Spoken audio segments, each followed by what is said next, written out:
Hello Capricorn, welcome to Gurumaa Hindi tarot. और ये reading है इस बारे में कि उनका अगला कदम क्या होगा। तो ये रीडिंग आपके लिए है अगर आप सोच रहे हैं कि आगे क्या होने वाला है और किस तरीके से चीज़ें अनफोल्ड होंगी। स्पेशली अगर आप एक ऐसे रिलेशनशिप में हैं जहाँ पे सब कुछ अनप्रिडिक्टेबल सा लग रहा है, आप समझ नहीं पा रहे कि ये पर्सन कितनी दूर तक इस रिलेशनशिप को ले जाएगा या आगे क्या इनका इंटेंशन है, क्या ये करने वाले हैं। ऑल्सो अगर आप नए रिलेशनशिप में हैं और एक्साइटेड है ये जानने के लिए कि आपका ये नया रिलेशनशिप आगे क्या लेके आने वाला है, तो भी ये रीडिंग आपको कुछ मैसेज दे सकती है। इवन इफ आप सेपरेशन में हैं तो भी ये रीडिंग आपको डेफिनेटली कुछ मैसेज दे सकती है। सो चलिए स्टार्ट करते हैं और देखते हैं कि इनका अगला कदम क्या होने वाला है। सो messages for Capricorn.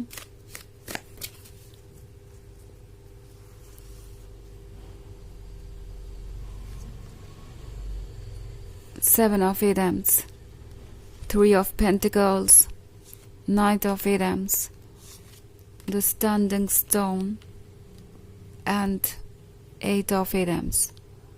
Okay. So हमारे पास है नाइट ऑफ एथम्स। नाइट ऑफ एथम्स के होने का मतलब है कि ये पर्सन अब डेस्परेट है चेंजेस लाने के लिए। एंड लगता है जैसे कि ये वो पर्सन है जिसने आपको कभी हर्ट किया है या आपकी लव को रेसिप्रोकेट नहीं कर पाए, या इन्होंने आपको वो वर्थ नहीं दिया जिसके आप लायक थे, जिसके आप काबिल थे। और अब इस पर्सन को लगता है कि उन्हें चीज़ों को बैलेंस करने की ज़रूरत है। नाउ ये कार्ड द स्टैंडिंग स्टोन, ये तीनों ही सिचुएशन पे अप्लाई होता है। इन केस ये आपकी एक्स है तो इन्हें याद आ रहा है कि पास्ट में बहुत कुछ ऐसा हुआ है जहाँ उन्हें डिफरेंट अप्रोच रखना चाहिए था, उन्हें आपके फीलिंग्स का ख्याल रखना चाहिए था।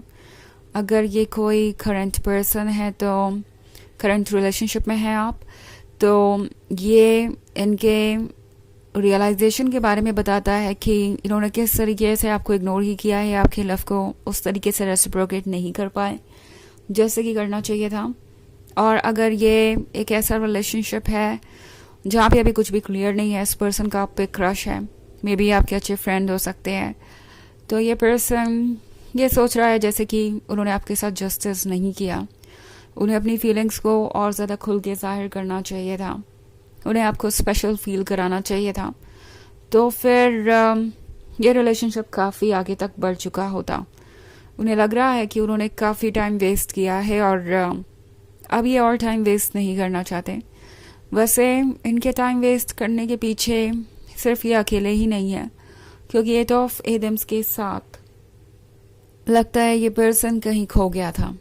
ओके, इन्होंने ब्लाइंडली दूसरों को ट्रस्ट किया, दूसरों के ओपिनियन को माना, दूसरों के बनाए हुए रूल्स को फॉलो किया।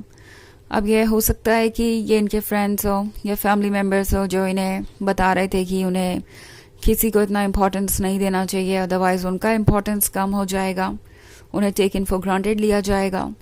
या मे बी ये आइडिया इन्होंने कहीं से पढ़ लिया इंटरनेट पे या कहीं से मिला इन्हें। तो अब इस पर्सन को रियलाइज़ हो रहा है कि इन चीज़ों ने उनके जर्नी को कितना लेट कर दिया है, कितना डिले कर दिया है। उन्हें रियलाइज़ हो रहा है कि उन्होंने अपने रास्ते में खुद ही ऑब्स्टेकल क्रिएट कर लिए, वो ऑब्स्टेकल जो कि एक्चुअली में कहीं भी नहीं है, जिन्हें वो चाहे तो दूर कर सकते हैं। और अब ये पर्सन इन ऑब्स्टेकल्स को वाकई में दूर करना चाहता है। नाइट ऑफ एडम्स के पास अब और पेशेंस नहीं बचा और ना ही वो पेशेंस रखना चाहते हैं। वो जानते हैं कि टाइम अगर वो लूज़ करते जाएंगे तो डेफिनेटली बहुत सारे मोमेंट्स क्रिएट करने से वो रह जाएंगे, लाइक वो नहीं कर पाएंगे एंड उन्हें बाद में पछतावा होगा। जब वो अपने पास्ट की तरफ मुड़ के देखेंगे तो उन्हें रियलाइज़ होगा कि उन्होंने क्या कुछ मिस कर दिया। सो थ्री ऑफ पेंटिकल्स के होने का मतलब है इस पर्सन को पता है कि आपके सवाल होंगे। ओके, उन्हें पता है कि उन्हें फेस करना पड़ेगा आपको। कभी कभी ये चीज़ें इन्हें थोड़ा सा इंटिमिडेट भी करती है, ये डरते हैं इस बात से क्योंकि इन्हें पता नहीं है कि ये कैसे रिस्पॉन्ड करेंगे। बट एनीवेज अब इन्हें आपका साथ चाहिए, तो इन्हें पता है कि इन्हें प्रिपेयर्ड रहना पड़ेगा। ये आपके सवालों को एंटिसिपेट कर रहे हैं। ऑब्वियसली उन्हें पता है कि आपके क्या सवाल हो सकते हैं, अपने आंसर्स को प्रिपेयर कर रहे हैं। और 7 ऑफ एटम्स के साथ ये पर्सन जैसे लगता है हमेशा आपकी तरफ ही देखता रहा। अगर आपसे दूर भी थे तो भी हर वक्त ये आपके बारे में सोचते रहते थे। ये रिलेशनशिप इनके लिए हमेशा से बहुत इम्पोर्टेंट था, और अब इस पर्सन को लगता है अगर वो वापस अपने पास्ट में नहीं जाते हैं तो फ्यूचर में वैसे भी कुछ नहीं रखा, क्योंकि उनका पास्ट ही उनके फ्यूचर को बेहतर बना सकता है, क्योंकि उनका प्रेजेंट उन्हें कंफ्यूज कर रहा है। हालांकि प्रेजेंट को भी वो चेंज करना चाहते हैं, क्योंकि पास्ट और फ्यूचर के बीच में जो ब्रिज है वो प्रेजेंट ही है। उन्हें पता है कि इस फेज को भी उन्हें पार करना पड़ेगा, यहाँ पे बोल्ड होना पड़ेगा। ये पर्सन लगता है वापस आना चाहता है चीज़ों को ठीक करने के लिए, और आपके सवालों के जवाब इनके पास प्रिपेयर्ड हैं। ये सवाल अब इन्हें और नहीं रोक सकते। हालांकि ये एक जर्नल रीडिंग है, तो ये सबसे रेजोनेट नहीं करेगी। एनर्जी रिवर्स हो सकती है अगर आप क्रॉस वॉचर हैं। इसके अलावा अगर आप पिछले वीक की रीडिंग देखना चाहें तो उसका लिंक आपको डिस्क्रिप्शन बॉक्स में मिल जाएगा हमेशा की तरह। तो चलिए आगे बढ़ते हैं और देखते हैं और क्या मैसेजेस हैं आपके लिए। Messages for Capricorn, 10 of chalices, King of Adams, 5 of chalices and Queen of chalices. Okay. 10 of wands again. लगता है जैसे कि ये अपने ही फीलिंग्स का बोझ कैरी करके थक चुके हैं। ये किंग ऑफ एडम्स थोड़ा सा जिद्दी हो सकता है। इनके अंदर एक बहुत स्ट्रॉन्ग ईगो है। शायद शुरुआत में यही सोच रहे थे कि आप उन्हें अप्रोच करेंगे या आप ही सब कुछ ठीक कर देंगे, बट अब इस पर्सन को समझ में आ गया है कि अगर वो गलत है या उनसे कोई अपॉर्चुनिटी मिस हुई है तो उन्हें ही उन चीज़ों को ठीक करना पड़ेगा। कोई और नहीं कर सकता उनके लिए चीज़ों को ठीक।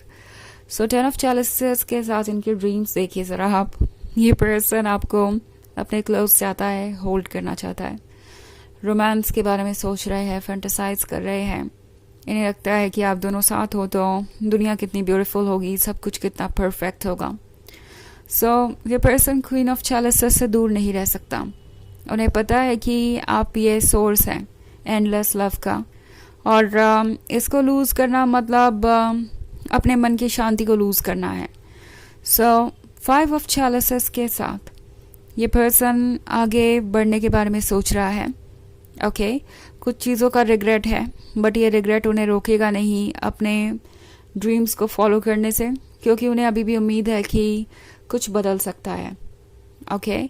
तो चलिए देखते हैं कि आपके लिए ऑरेकल मैसेज क्या है।